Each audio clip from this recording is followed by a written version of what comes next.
स्मरामि देवदेवेशं वक्रतुण्डं महाबलं षडक्षरं कृपासिन्धुं नमामि ऋणमुक्तये एकाक्षरं ह्येकदन्तम् एकं ब्रह्म सनातनम् एकमेवाद्वितीयं च नमामि ऋणमुक्तये महागणपतिं देवं महासत्त्वं महाबलं महाविघ्नहरं शम्भो नमामि ऋणमुक्तये कृष्णाम्बरं कृष्णवर्णं कृष्णगन्धानुलेपनं कृष्णसर्पोपवीतं च नमामि ऋणमुक्तये रक्ताम्बरं रक्तवर्णं रक्तगन्धानुलेपनं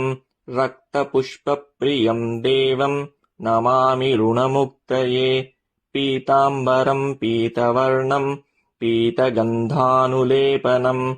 पीतपुष्पप्रियं देवं नमामि ऋणमुक्तये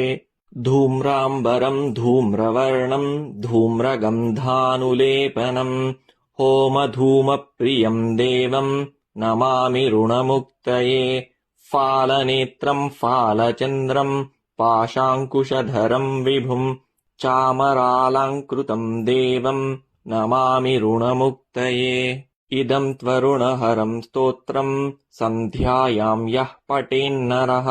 षण्मासाभ्यन्तरेणैव ऋणमुक्तो भविष्यति